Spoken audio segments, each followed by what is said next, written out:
Bienvenue sur la chaîne Rafentrain pour cette deuxième vidéo qui sera consacrée donc à l'avancement de mon réseau. Comme vous avez pu remarquer, j'ai installé le plateau supérieur. C'est provisoire puisque je suis encore en câblage en zone cachée. J'ai dans un premier temps câblé les aiguillages des zones cachées, donc de l'aiguillage classique commandé par des moteurs Fleischmann à impulsion. J'ai découpé les zones qui permettent de rejoindre ces zones cachées, découpé les zones dans le plateau supérieur, et j'ai raccordé donc aussi électriquement les détecteurs de zone de présence, les détecteurs de présence, pardon, et je vous montre tout ça en image avec le branchement et le test avec des petites LED rouges et verts pour voir si le train est en voie de garage ou non. Et je terminerai par un test de roulage. Donc j'ai bouclé un circuit rapidement sur la partie supérieure. Je n'ai pas fait le circuit réel, j'ai juste assemblé voilà, les rails que j'ai trouvés pour pouvoir boucler et faire tourner du train en continu les deux descentes en zone cachée et les deux remontées bien entendu. Avec voilà, des petites vues un petit peu d'ensemble et vues de détail un peu de ce test de roulage. Donc on voit tout ça en image maintenant. Pour les aiguillages en gare cachée, c'est-à-dire les deux aiguillages de voie de garage qui seront au niveau inférieur, j'ai décidé d'utiliser des aiguillages avec moteur. Est-ce qu'on voit quelque chose? Voilà. Les moteurs, c'est les aiguillages Fleischmann en N, non ballastés, avec un moteur par impulsion, voilà, qui est commandé par un petit boîtier que je vous ai expliqué lors de la première vidéo. Et au niveau connexion, c'est vraiment tout simple, c'est ces petits connecteurs là, voilà, que je vais défaire. Voilà, on a une prise au bout du moteur et ici c'est ma rallonge et je connecte tout simplement. Voilà. Tac. Et j'y vais. Ensuite le code couleur, j'ai pas respecté forcément, mais voilà, je m'y retrouve.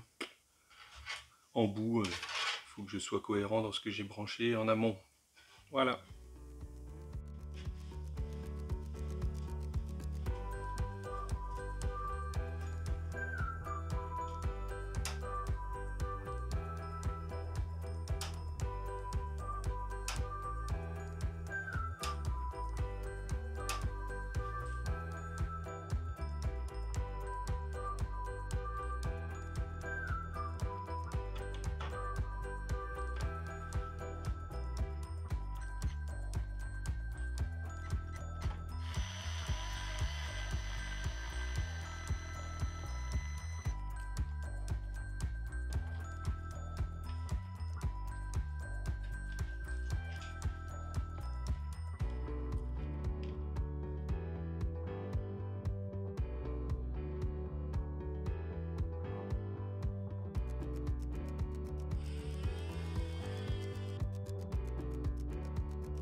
comme vous avez pu le voir, j'ai inséré deux voies de garage dans la zone N-1, la zone inférieure,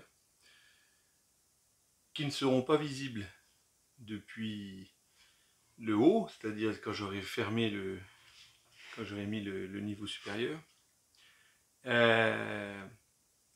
L'idée, c'est de pouvoir détecter un train qui arrive sur la voie de garage par un signal lumineux,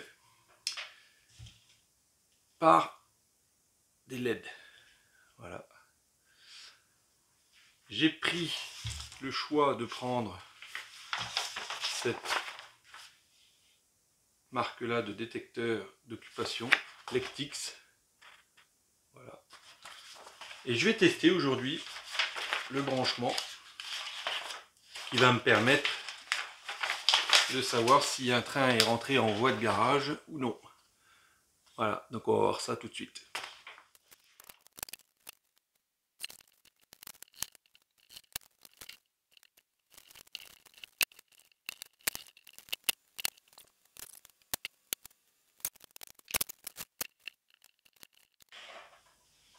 Voilà, branchement provisoire réalisé, très simple, suivant la notice téléchargeable.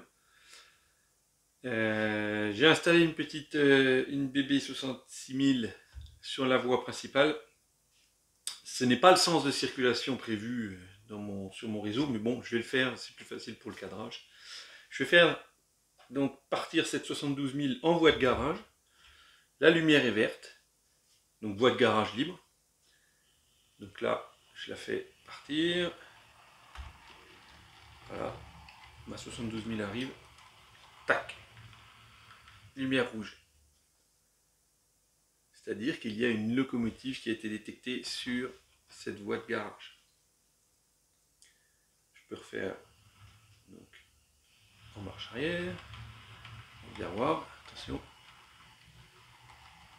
Tac, vert. Et donc ça va me permettre sur mon TCO déjà de visuellement voir si cette voie de garage est libre ou non, et de savoir s'il y a une présence d'un convoi à faire partir ou pas, ou si je peux garer un train qui sera en circulation sur la voie principale.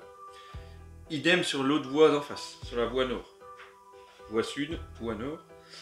Donc là, je peux me garer, je vais me mettre en voie de garage.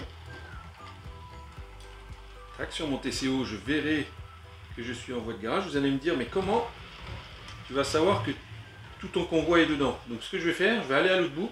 Là, vous ne voyez pas forcément, mais je vais voir tout de suite quand je vais sortir cette voie de garage. Voilà.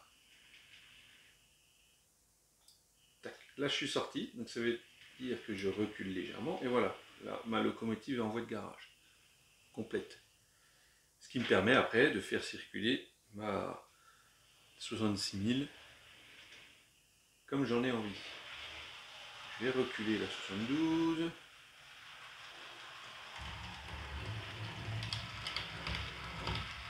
Voilà.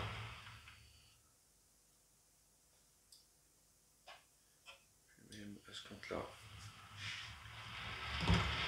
faire partir ma 72000.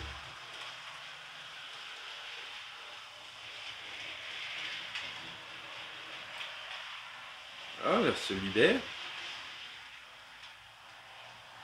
Logique, je suis reparti dans le bois. Voilà aussi. Je vais reculer un peu. Voilà. Je peux faire partir ma 66000. Je vais la faire partir dans l'autre sens. Changement d'aiguillage. Voilà. Les voies sont sales. J'attends un wagon de nettoyage et je vais surtout les nettoyer pour faire les vidéos ensuite. Voilà. Je peux changer. Et voilà. Rouge détecté. C'est magnifique, c'est ce que je cherchais en plus. C'est simple et c'est visuel.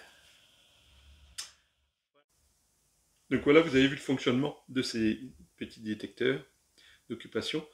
Ces détecteurs d'occupation, moi je vais les utiliser aussi pour mon cantonnement au niveau de la voie principale. pour savoir donc s'il y a un train qui est parti en voie principale dans les zones cachées, j'aurai deux zones cachées, la zone sud, zone nord. Et sur le plateau supérieur, pareil, ma voie principale sera divisée, alors pour le moment je me suis dit en deux, donc ça me fera 4 cantons, raccordés à des signaux, et qui me permettra d'adjoindre un petit module de freinage, voilà, qui enverra le petit signal, le signal à la locomotive, qui lui dira attention sur le canton suivant, il y a la présence d'un convoi, donc tu freines au prochain signal, dans ces zones d'arrêt. Au prochain arrêt, tu t'arrêtes. Voilà, zone d'arrêt, je porte bien son nom. Donc ça, j'ai pas encore testé. J'ai acheté le petit module de freinage. Je vais programmer à l'intérieur de mes locomotives ce fameux freinage ABC, nommé ABC, de chez Lenz, il me semble. J'espère que je raconte pas de bêtises. Et voilà, je ferai un petit test, je ferai une voie, alors, ou alors quand j'aurai installé les plateaux supérieurs, voilà, pour faire un circuit fermé, j'installerai ces petits détecteurs et je testerai pour valider le principe, comme j'ai fait pour mes détecteurs de présence. Voilà, j'aime bien procéder par étapes et valider chaque étape. Donc voilà, c'était une petite parenthèse. La suite.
Alors voilà, nous y sommes, j'espère que cette vidéo vous a plu. En tout cas, moi je prends grand plaisir à réaliser ces vidéos, ces montages et vous les présenter. Le nombre d'abonnés a dépassé les 100, je suis étonné de l'intérêt que vous portez à l'échelle N, et même les curieux du HO peuvent venir voir ce qu'on sait faire en N, et c'est tout à mon honneur et je vous en remercie. Sur ce, je vous souhaite à tous de réaliser vos rêves les plus fous et à l'année prochaine.